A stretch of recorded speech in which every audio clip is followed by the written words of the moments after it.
सरकारी कर्मचारियों के लिए बहुत बड़ी खुशखबरी आ गई है और ये खुशखबरी सीधे उनकी जेब में पैसे डालने वाली है।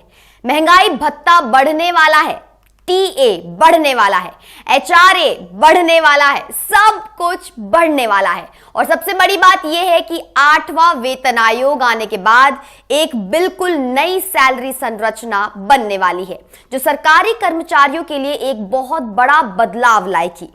तो आइए समझते हैं कि आखिर क्या होने वाला है और आपको क्या क्या फायदे मिलने वाले हैं।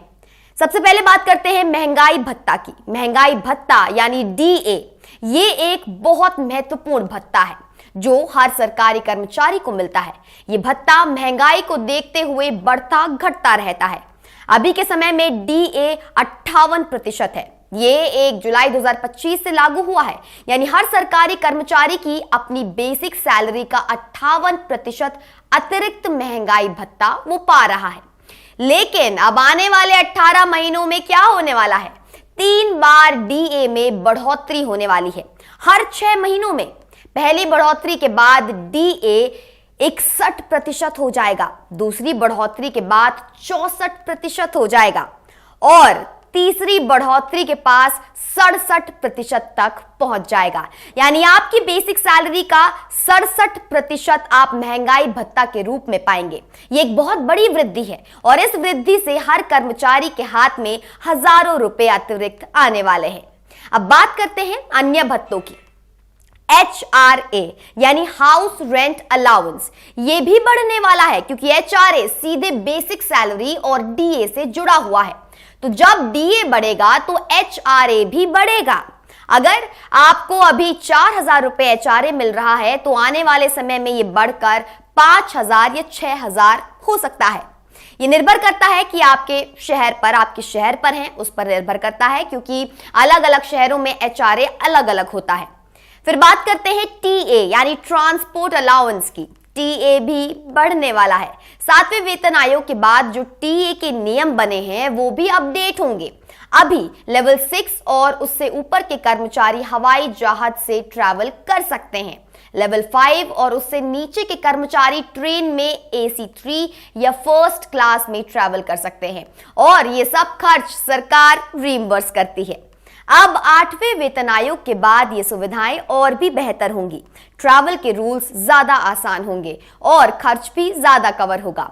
सीईए यानी चाइल्ड एजुकेशन अलाउंस, ये भी बढ़ने वाला है। अभी ये भत्ता 100 रुपए प्रति बच्चे के लिए है, लेकिन अब ये बढ़कर 200 या 300 हो सकता है, जिससे आपके बच्चों की शिक्षा पर होने वाले खर्च कुछ कम हो जाएंगे। अब बात करते हैं 8वें वेतन आयोग की। ये वो चीज है जो सरकारी कर्मचारियों का पूरा भविष्य बदल देने वाली है।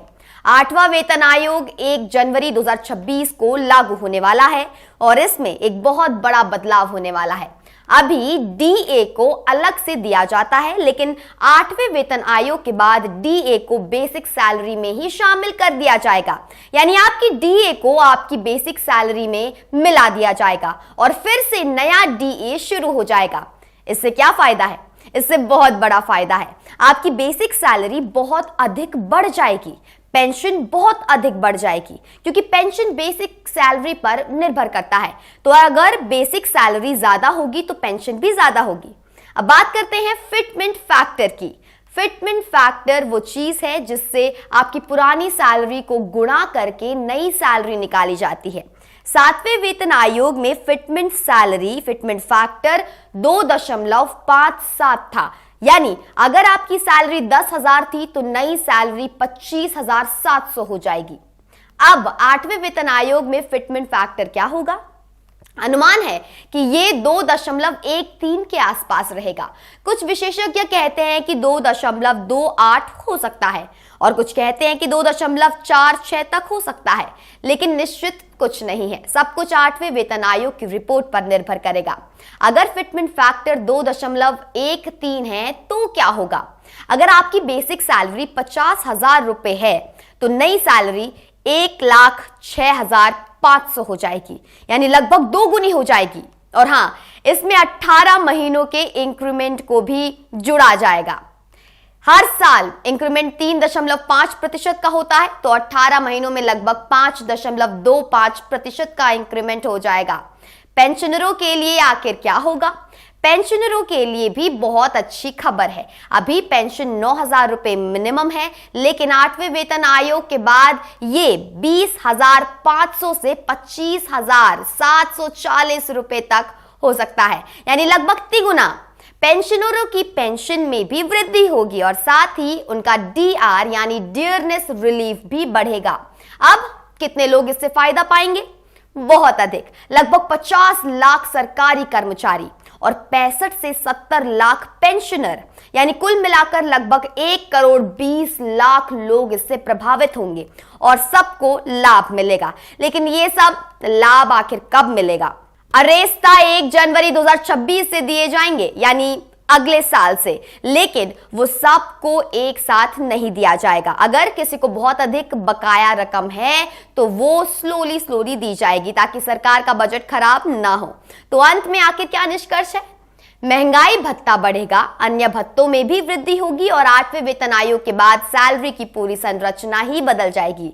सरकारी कर्मचारियों के लिए ये एक बहुत अच्छा समय आने वाला है। उनकी आर्थिक स्थिति में सुधार होगा और उनकी जीवन यापन की क्षमता बढ़ेगी। ये सब होने वाला है 2026 की शुरुआत से। तो प्रतीक्षा करिए और तैयारी कीजिए कि आप इस बढ़ोतरी को सही तरीके से मैनेज करें।